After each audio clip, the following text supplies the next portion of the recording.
everyone, and welcome back. Can Nigeria's opposition campaign freely ahead of the 2027 presidential election? Or is the country's political atmosphere becoming increasingly hostile to dissenting voices? Those questions have taken center stage after Nigeria Democratic Congress presidential candidate Peter Obi claimed that he fears for his safety and alleged that his activities are being deliberately frustrated by the federal government. That the current ruling party is actually trying to destroy democracy, not just opposition, to destroy the entire thing. They are not democratic, they don't want to be. So it's not just destroy opposition, but to destroy the entire democratic system. Deliberately so. Everything. So there's even possibility if they have opportunity, I will not be alive. His remarks have triggered a sharp political confrontation, with the ruling All Progressive Congress dismissing the allegations as baseless, while opposition parties insist their concerns should not be ignored. The controversy began during an interview with media personality Jude Jideowo, where Peter Obi spoke about what he described as persistent obstacles facing him and other opposition figures. When asked whether there was any possibility that he might not contest the 2027 presidential election, Obi gave a response that immediately attracted national attention. He said, "Not even a candidate. I might not even be alive." The former Anambra State governor went on to allege that virtually everything he does is being deliberately frustrated. According to Obi, every single thing I do for a living, this government is frustrating it, deliberately so. There is even a possibility, if they have the opportunity, I will not be alive. Although Obi expressed serious concern for his safety, he also stated that he was not making a direct accusation against any specific individual. Instead, he said he experiences what he believes are repeated acts of obstruction that, in his view, suggest official interference. Obi further alleged that members of the opposition are facing similar treatment. He claimed that even services and privileges he believes he should ordinarily receive have become difficult to access. For example, he recounted an incident at an airport where he said officials locked his vehicle while other cars parked nearby were left untouched. According to Obi, he identified himself to officials but was told it made no difference. He also claimed that some Nigerians now avoid greeting him publicly because they fear being associated with him. The former Labour Party presidential candidate further alleged that some supporters have discouraged him from attending family ceremonies, including weddings, because they fear his presence could attract unwanted attention. However, during the interview, Obi did not present evidence to substantiate the allegations he made regarding deliberate government actions or threats to his life. His remarks immediately drew a strong reaction from the ruling All Progressive Congress.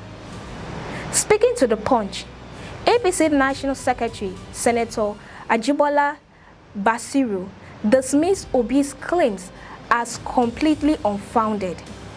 Basiru argued that the ruling party remains focused on governance rather than opposition politics. He maintained that the APC is confident Nigerians will judge the government based on its performance and predicted that the party would again win the 2027 presidential election. The APC official went further by describing Obi's comments as hallucination and suggested that the opposition leader requires psychiatric evaluation. According to Basiru, Obi and other opposition politicians have become politically irrelevant and have failed to demonstrate electoral strength in recent contests. Basiro also criticized opposition parties for what he described as fear-mongering instead of presenting policy alternatives to Nigerians. The exchange did not end there. The Nigeria Democratic Congress quickly defended its presidential candidate. The party's national publicity secretary, Abdul Momin Abdul Salam, said Obi's remarks were deeply concerning and accused the federal government of failing to provide adequate security for one of the country's leading opposition leaders. According to Abdul Salam, Peter Obi deserves better protection because of his status as a two-time presidential candidate and a prominent national political figure. He further alleged that the government has systematically denied Obi adequate security protection, although he did not provide evidence for that claim. The NDC also warned that it would hold the federal government responsible if anything happened to their presidential candidate. Abdul Salam referenced the security arrangements provided to former President Muhammadu Buhari during the 2015 election campaign under the administration of former President Goodluck Jonathan. He argued that opposition leaders should receive similar protection regardless of political differences. The Obedient Movement also backed Obi's comments. Its national coordinator, Dr. Yunusa Tanko, described Obi's remarks as reflecting what he believes is a broader pattern of intimidation facing both the former governor and his supporters. Tanko claimed that several universities where Obi had been invited to deliver lectures later cancelled or prevented those events from taking place. According to him, these incidents form part of the frustrations Obi was describing. A faction of the People's Democratic Party also sided with Obi. The Saminu Turaki-led faction accused the APC of targeting opposition figures because of growing public dissatisfaction with the government ahead of the 2027 election. The faction alleged that opposition leaders face political, economical, and social pressure. Although these claims have been rejected by the ruling party, the disagreements illustrated just how intense Nigeria's political climate has become as preparations for the 2027 presidential election gather momentum.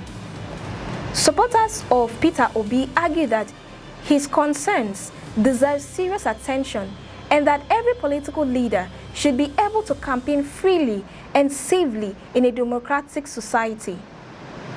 The APC, on the other hand, insists the allegations are politically motivated and says the government remains focused on governance rather than intimidating political opponents. At this stage, these remain competing political claims. No independent evidence has yet been presented publicly to verify Obi's allegations or the counterclaims made by the various political parties. As Nigeria moves closer to the next general election, ensuring the safety of all political actors, protecting democratic freedoms, and allowing robust but peaceful political competition will remain essential to maintaining public confidence in the country's democratic process. If you find this report insightful, don't forget to like, share, and subscribe. I am Cassie Tony, and many thanks for watching.